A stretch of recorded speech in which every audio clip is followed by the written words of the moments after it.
Welcome to another video in our Arduino series. In this video, we'll explore how the joystick module works. By the end, you'll have a complete understanding of this module and be ready to use it in any project you choose. Let's start by exploring the inner components of the joystick module to understand how it functions at its core. A joystick module usually has two potentiometers for X and Y axis movement, and a button press feature enabling it to detect directional movement and clicks. As we move the joystick in one direction, the corresponding potentiometer also shifts accordingly. As you can see, we can move it in any direction along both the X and Y axis as desired. Also here we have a small built-in push button, triggered when the stick is pressed downward. We can also remove the top cover by simply pulling it off and easily place it back whenever needed.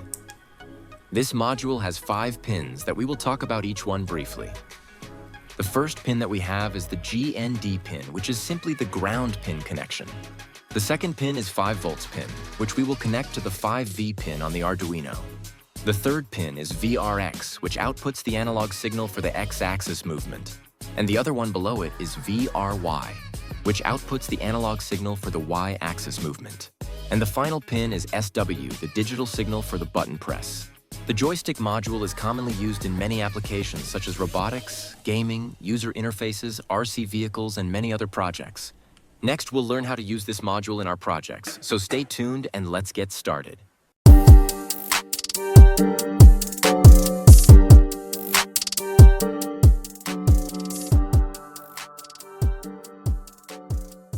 Before we dive into our project, let's look at a quick example to see how movement from a PS4 joystick translates into controlling a character in the game. When you move the joystick on a PS4 controller, the character on the screen moves because the joystick translates your physical movement into electrical signals, which are then processed by the game system to control the in-game character. The joystick in a PS4 controller is an analog stick that consists of 2 potentiometers as we saw before. These potentiometers measure the angular displacement of the stick as you move it in different directions. Each potentiometer produces a variable voltage depending on how much the joystick is tilted in a given direction. This voltage is sent as a signal to the controller's microcontroller. The PS4 controller's microcontroller processes the analog to digital data from the joystick.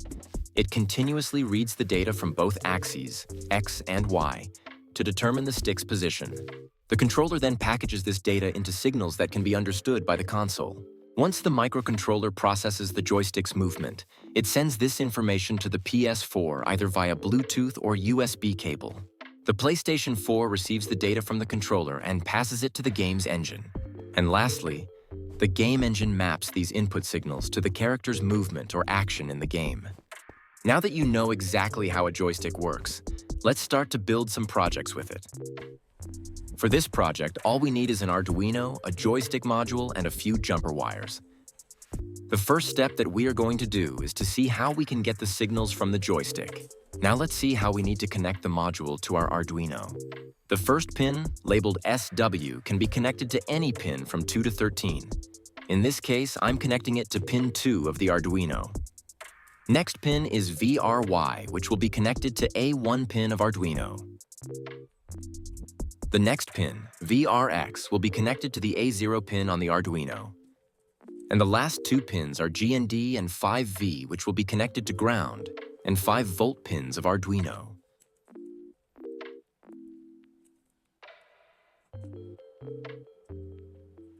Now that everything is set up, let's dive into the coding. The first thing that we need to do is to define the variable for the pins that we are using.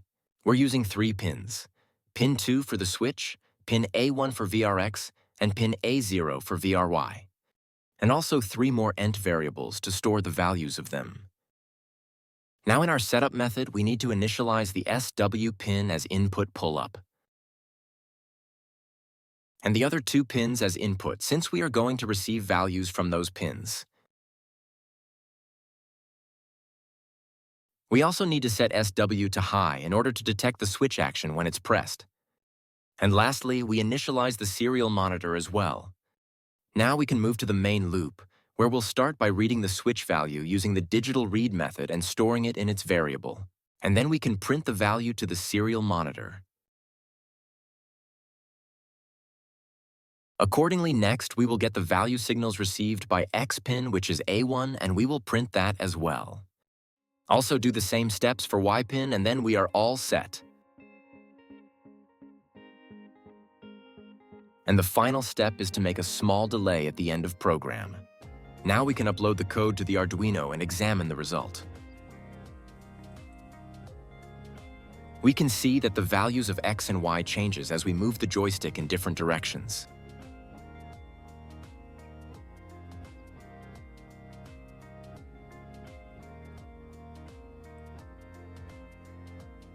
And we can press the mini button to see the changes in its value as well.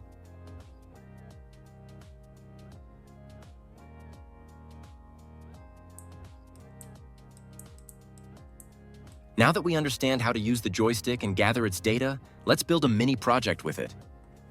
In this project, we'll use the joystick to control which LED turns on by using the X-axis and adjust the brightness of that LED with the Y-axis. I'll first explain how to assemble this circuit. If you'd rather skip the assembly and jump straight to the final result, feel free to do so. To do this project, we need some LEDs, some 220 ohm resistors, and some jumper wires as always. First, we are going to connect all the LEDs so that their short legs are connected to the common ground on the GND rail of the breadboard.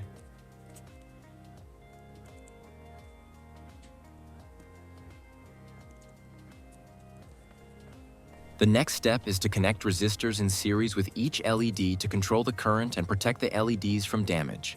So let's do that fast as well.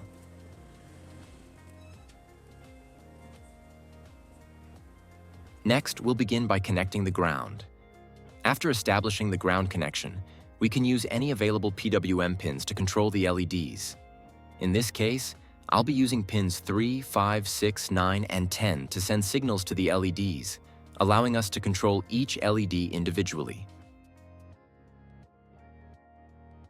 The final step is to connect the joystick, which we covered how to connect earlier. So I'll speed up this part so we can check the code next. We are going to use the previous code that we wrote for getting the signals from joystick, and we're only going to add some extra parts to it for this project. First thing is to create new variables for the new added pins. Also, two other variables. One to change the LEDs and one to adjust the brightness of it. In the setup method, configure all the LED pins as output since we will be sending signals to them. This part of the code is same, so you can leave it like it is. Next, we need to create a logic to change which LED is on by moving the joystick along the X-axis. To select which LED is on, we'll first check the value received from VRX. If the value exceeds 800, it indicates that the joystick is moved to the right. In this case, we'll increment the color variable that tracks the current LED to reflect this movement. Similarly, if the value of VRX is less than 300, it means the joystick has been pushed to the left. In this case, we'll decrement the variable that tracks the current LED. To visualize what is actually happening, you can consider it like this. Imagine the 5 LEDs as streetlights, and consider the color variable as a car moving toward these lights. As the car moves left or right, it will turn on the corresponding streetlight based on its position. By moving the joystick to the right, the car, represented by the color variable, moves right, turning on the corresponding streetlight. Moving the joystick to the left will move the car left, turning on the appropriate streetlight in that direction. Moving the joystick up and down will increment or decrement the dim variable, allowing us to adjust the brightness of the LEDs. This line will reset the color value to 0 if it exceeds 5. The following line will set it to 4.5 if it drops below 0, ensuring we have control on both sides. Also, we use the same logic for brightness, and at the end, you can print your information to the serial monitor if you want. Now that we understand the logic, we can use if statements to turn on and off the correct LED based on the value of the color variable. We use the analog write method to send signals to the LED, passing the dim variable to adjust its brightness. Repeat these steps for all the LEDs, ensuring that only one LED is turned on at a time while keeping the others off. Next, upload the code to the Arduino and let's see the results.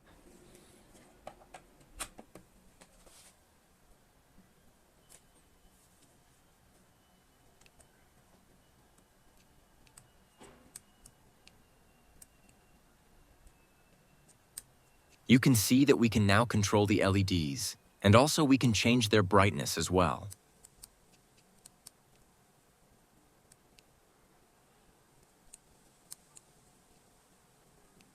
Also, in the next episode, we'll explore how to use this joystick to control either a stepper motor or a servo motor.